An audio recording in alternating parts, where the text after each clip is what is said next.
Foi aqui. Foi. Daí eu vou bater uma palma e a gente pode começar, tá bom? Vai. Olá, jovens. Meu nome é Maria Laura, eu sou daqui de Jundiaí, eu tenho 21 anos e eu sou da comunidade católica Eucaristos, que fica em São Paulo, na Penha. Estou no segundo ano de postulantado 2 e o carisma da comunidade é ser missa para o mundo, né? Então a gente tem um carisma que é eucarístico e a gente tem a missão de formar corações eucarísticos. Então para isso a gente é convidado a ser uma partícula eucarística no mundo, né? E hoje eu estou aqui a convite dos coordenadores aí da região 2 para partilhar um pouco com vocês sobre o tema Quem é você dentro e fora da igreja, né? E quando eu recebi esse tema, a primeira coisa que eu pensei assim, né, foi quem sou eu, né? A primeira pergunta que eu me fiz foi quem é você, quem sou eu, né? E hoje em dia é uma pergunta muito difícil da gente responder porque no mundo a gente aprende que a gente pode ser quem a gente quiser, né? Hoje a verdade ela tá um pouco relativa, assim, né? Então a gente acaba descartando aquilo que Deus pensou de nós, né? Santa Teresinha ela fala que eu sou aquilo que Deus pensa de mim, né? Então, na verdade, a gente possui uma verdade, a gente não pode ser o que a gente quiser, né? Então, quem somos nós, né? Quem é você, jovem, hoje? Não sei a sua idade, não sei a sua paróquia, a sua escola, não sei nada. Mas Deus sabe. Então, primeiro eu convido a fazer essa reflexão. Quem é você, né? E dentro disso, eu meditando, né, com essa pergunta, Deus me dava a imagem dava uma analogia, assim, de 3 ocasiões diferentes, né? Então, primeiro eu tinha a imagem de um palhaço no circo, depois de uma professora na escola e depois de um fiel, um jovem como nós, na igreja, né? E aí eu percebi que, assim, o palhaço, ele vai no circo, né? Ele faz o trabalho dele, a palhaçada dele, ele ganha talvez para isso, mas quando ele volta para a casa dele, ele provavelmente tem uma vida normal, ele, né, leva a vida dele, provavelmente tem uma família, não sei. Mas é um trabalho que ele faz, é um fazer mais do que ser. Ele não precisa chegar na casa dele e ficar fazendo palhaçadas o tempo todo, né? É uma realidade que ela é exterior, né? É uma imagem que o palhaço tem ali no circo e beleza. O professor é a mesma coisa, ele vai na escola, dá a aula dele lá para os alunos, tal, ensina. Mas quando ele vai para a casa dele, não há necessidade dele ficar o tempo todo sendo professor, ensinando tudo para todo mundo o tempo todo, né?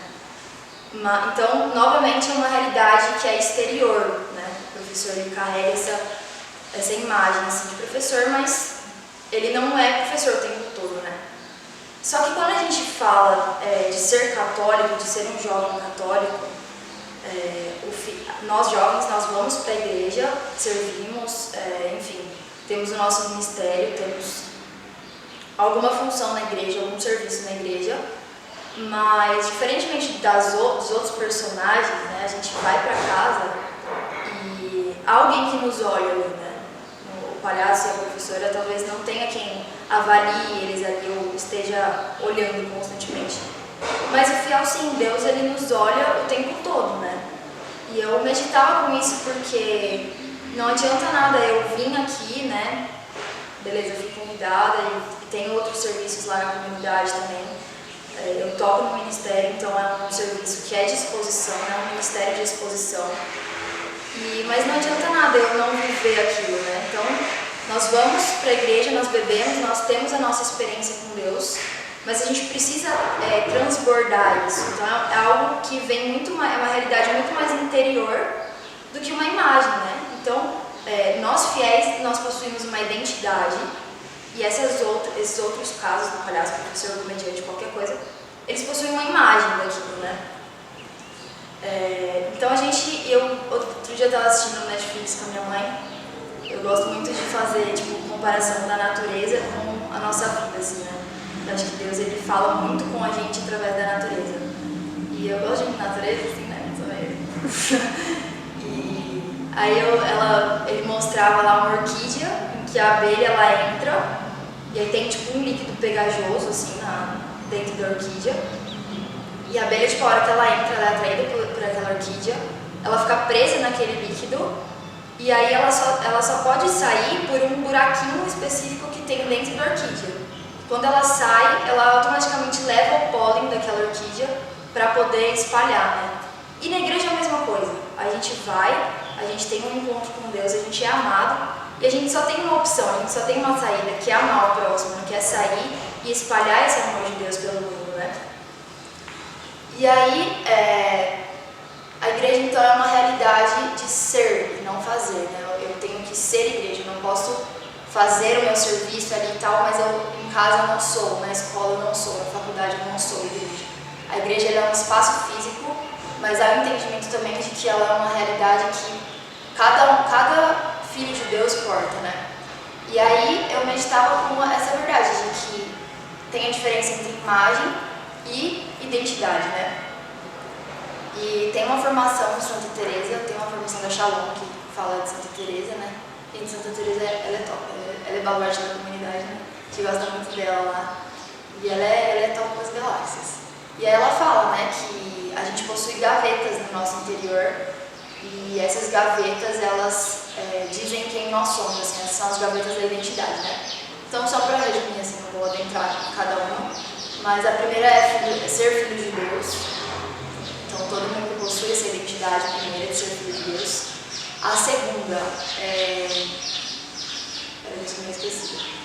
sexualidade. Então, eu sou homem ou mulher, né? Cada um é homem ou mulher. A terceira seria o nosso chamado específico. Então, enfim, alguns são chamados ao seminário, outros ao Carmelo, outros, no meu caso, ao carisma Eucaristós, outros ao carisma Shalom, enfim, cada um pode ser que as pessoas sejam chamadas somente a uma vida de paróquia também, né? Isso não nos faz melhor ou pior, né? E a quarta é o nosso estado de vida. Então, no caso dos meninos, o matrimônio, a ordem e o casamento e o celibato. E das meninas, apenas celibato e matrimônio, né? E essa primeira de filho de Deus é o que vai nortear toda a nossa vida. Porque Deus, ele nos criou a imagem e semelhança dele. E isso significa que nós possuímos a essência de Deus, que é amar, né? Mas como que a gente assume, né, essa identidade de filho de Deus, primeiro para nós mesmos, depois para o mundo, né? Não há outra via que não seja a vida de oração, né? Então a vida de oração, ela nos aproxima de uma luz que é Deus. Deus está no nosso interior. E conforme nós vamos conhecendo o Senhor, nós vamos nos conhecendo também. Mas a gente precisa aceitar a nossa identidade de filho de Deus. A gente não é o que a gente quiser, é o que a gente quer, né? E quando há essa aceitação da própria identidade, existe um movimento de Deus muito grande no nosso interior, que é de liberdade interior, de sentido de vida, de alegria, de pureza, enfim, todas as consequências que nós, jovens católicos, sabemos que Deus faz na nossa vida, as transformações todas, né? E o Padre José Augusto, da Canção Nova, tem uma frase que eu gosto muito dele, que ele fala, na vida a gente tem escolhas, ou nós somos inteiramente de Deus, ou não somos, não existe meio termo, né? Então a nossa vida precisa ser essa escolha de ou ser ou não ser, né? E o que é ser filho de Deus, né? Como a gente reconhece que a gente, bom, finalmente eu assumi a minha verdade, né? Quando eu decido fazer a vontade de Deus, não tem outra vida, assim. Quando eu decido, não, eu preciso fazer a vontade de Deus na minha vida, então aí eu tô começando a me colocar no lugar de filho, né? Porque na nossa vida, às vezes a gente tem a tendência de ser meio que pai de Deus, né? A gente fala para Deus o que Ele tem que fazer na nossa vida, a gente dá ordens, né? E não, a gente precisa se colocar no lugar de filho, né? E qual que é a vontade de Deus para todos, né? É que sejamos santos. E, nossa, como é forte, né? Falar que sejamos santos, né? É difícil, custa, né? Enfim, custa talvez toda a nossa vida, mas essa é a vontade de Deus para todos. Não importa o caminho, não importa o carisma, não importa nada. O que importa é que todos temos esse chamado em comum, seja o Jô Soares, a sua mãe, a sua avó, a sua tia, o Bin Laden, a Marília Gabriela. Qualquer um, todos temos esse chamado de ser vontade de Deus. E aí eu peguei uma passagem bíblica que justamente diz sobre isso, né? sobre essa identidade. Está em Romanos 8, versículo 15. Então ele fala: de fato, vós não recebestes espírito de escravos para recairdes no medo, mas recebestes o Espírito que, por adoção, vos torna filhos, e no qual clamamos: Abba, Pai. O próprio Espírito se une ao nosso Espírito, atestando que somos filhos de Deus. Então o Espírito Santo é aquele que prova primeiro para nós, depois para o mundo, né? Que nós somos filhos de Deus, né? E se somos filhos, somos também herdeiros, herdeiros de Deus e co-herdeiros de Cristo. Se de fato sofremos com Ele, para sermos também glorificados com Ele. Então todos os nossos sofrimentos, as nossas dificuldades em ser filho de Deus dentro e fora da igreja, é acompanhada por Deus, né? Deus, ele sofre em nós para assumir essa identidade. Aí ele fala: eu penso que os sofrimentos do tempo presente não têm proporção com a glória que há de ser revelada em nós. E aqui ele entra num mistério que é muito bonito, assim. Ele fala: de fato, toda a criação espera ansiosamente a revelação dos filhos de Deus, pois a criação foi sujeita ao que é vão e ilusório, não por seu querer, mas por dependência daquele que a sujeitou. Também a própria criação espera ser libertada da escravidão da corrupção em vista da liberdade. O que ele está querendo dizer? Que o mundo, ele não conhece a liberdade de filho de Deus. Então a gente precisa justamente assumir isso para que o mundo veja que nós somos livres. Nós não somos uma igreja cheia de regras, cheia de mimimi, cheia disso, cheia daquilo. Não, nós somos livres. As regras, elas caminham para que nós amemos a Deus sobre todas as coisas. Mas elas são um meio, elas não são um fim. A gente não vive num cubículo, né? Muitas vezes as pessoas de fora, elas têm essa impressão de que a gente é todo, né, quadradinho, que não pode fazer nada e tal. Não, nós somos primeiramente felizes por ser filhos de Deus. Eu tenho sofrimentos, vocês têm sofrimentos, mas eu acredito que em algum momento das suas vidas vocês puderam dizer: eu sou a pessoa mais feliz do mundo porque eu conheço a Deus. E ele vai continuar falando: com efeito, sabemos que toda a criação até o presente está gemendo como que em dores de parto. E quando eu leio essa passagem aqui, mexe muito comigo, porque eu penso: meu Deus, a criação toda, todos os homens que estão no mundo, esperam sem saber a nossa manifestação de filho de Deus. E quando eu olho para o mundo de hoje, assim, com todo o caos que está em todos os sentidos, o que o mundo espera de nós? O mundo não quer mais engenheiros, ele não quer mais advogados, mais médicos, mais consagrados, mais seminaristas, mais músicos. Não, ele quer santos. O mundo pede santos, santos engenheiros, santos médicos, santos músicos, santos consagrados. O mundo não precisa disso.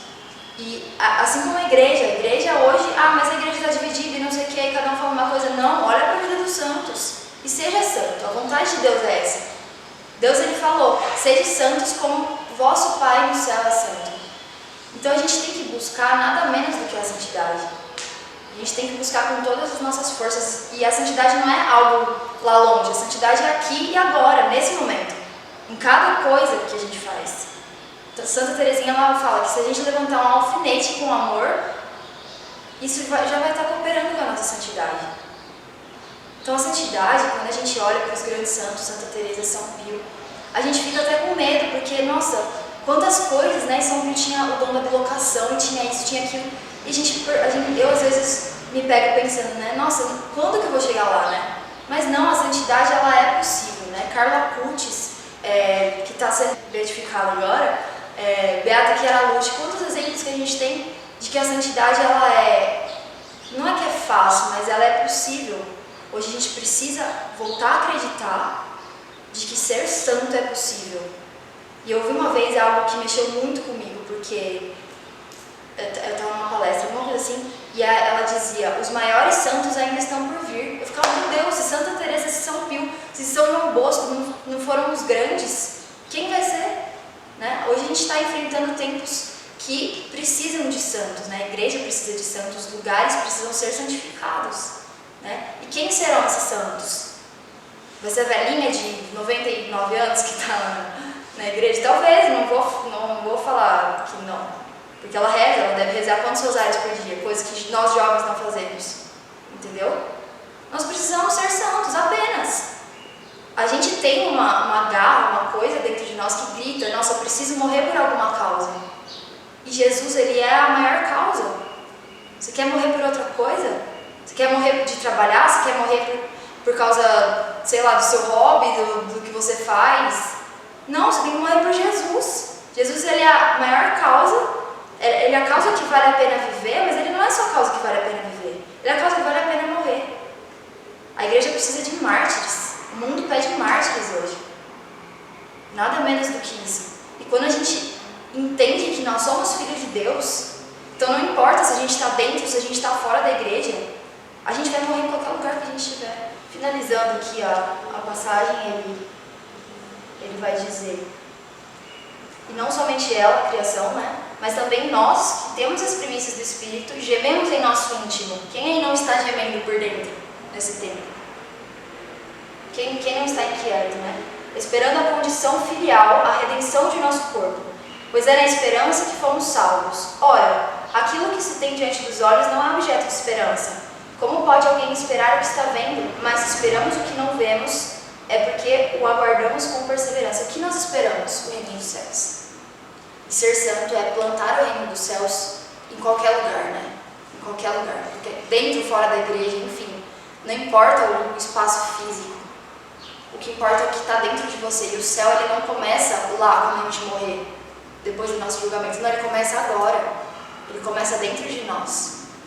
Jesus, ele fala, o reino do céu está no meio de vós. Santa Catarina, ela tem uma frase que também eu acho muito bonita, que é, jovens, se fores aquilo que Deus quer, colocareis fogo no mundo. Meu Deus. Que eu seja aquilo que Deus quer de mim.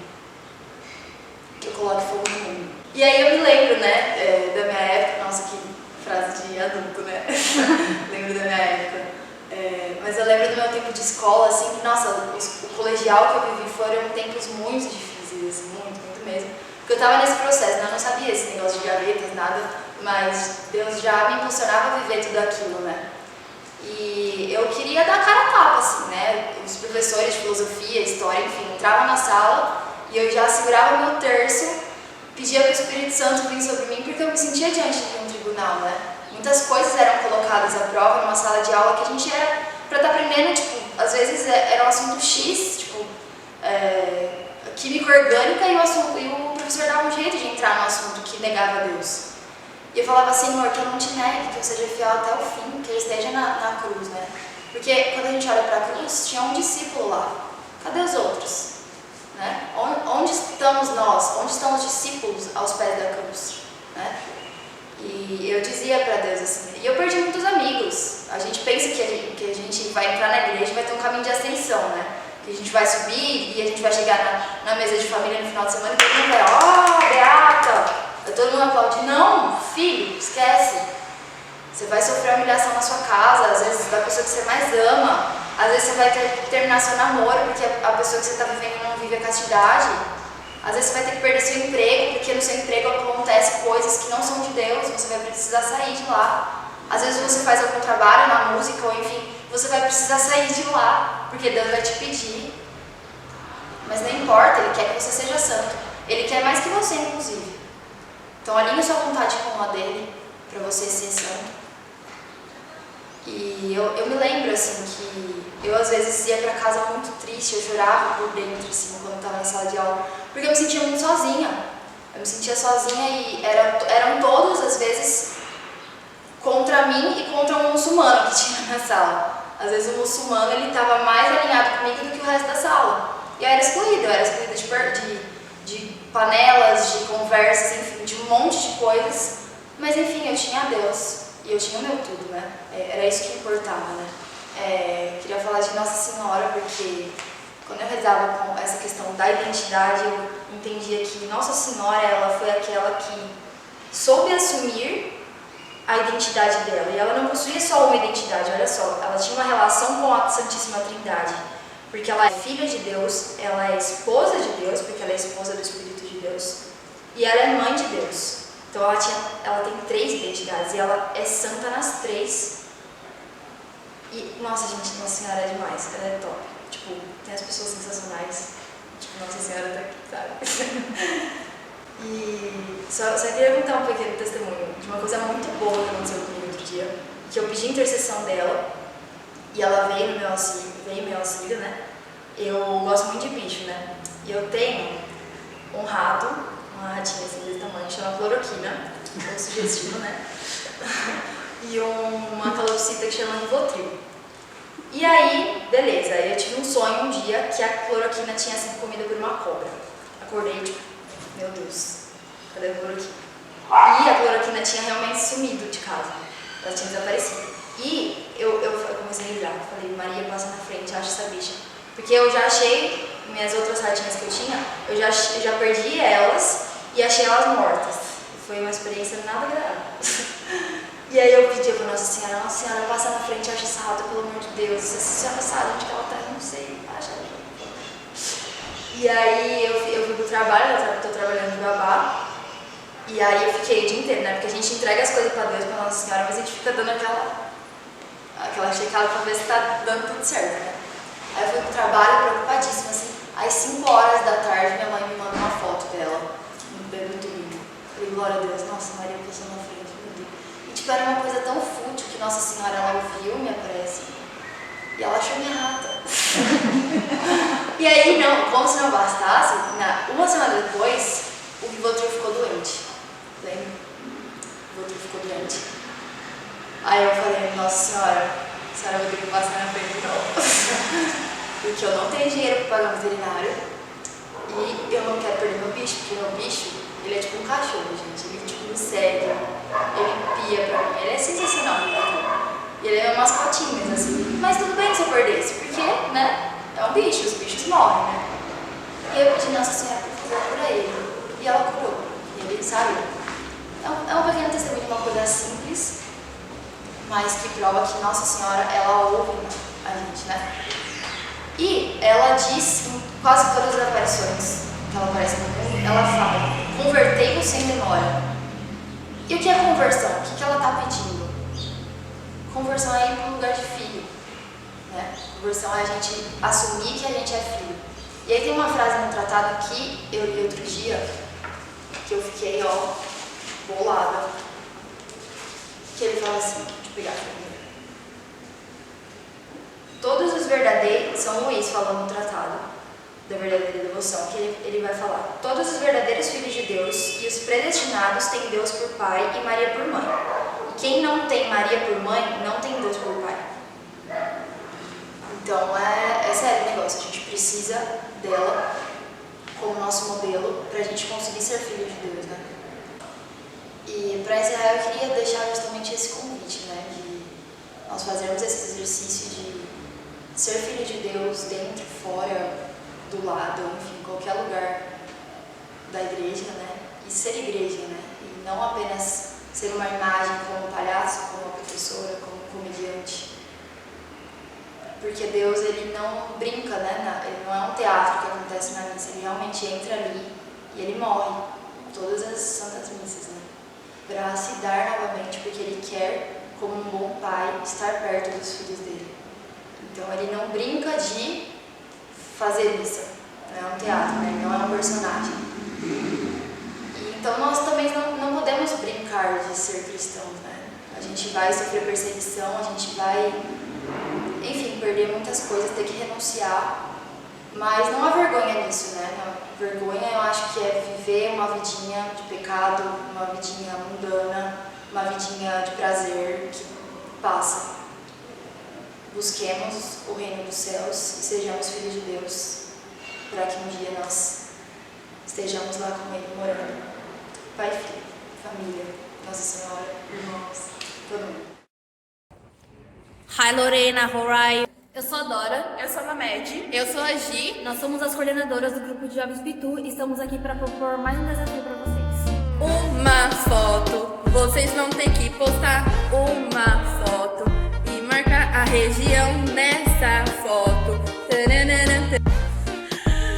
Basicamente, vocês vão pegar a arte que eu vou mandar pra vocês, colocar uma foto que mais representa um momento de espiritualidade em algum evento da região e um evento que você gostou muito. Vai ficar basicamente assim. Vocês vão postar essa foto em formato de stories no Instagram vida de vocês marcando o Instagram da região. E foi esse o desafio de hoje, eu espero que vocês estejam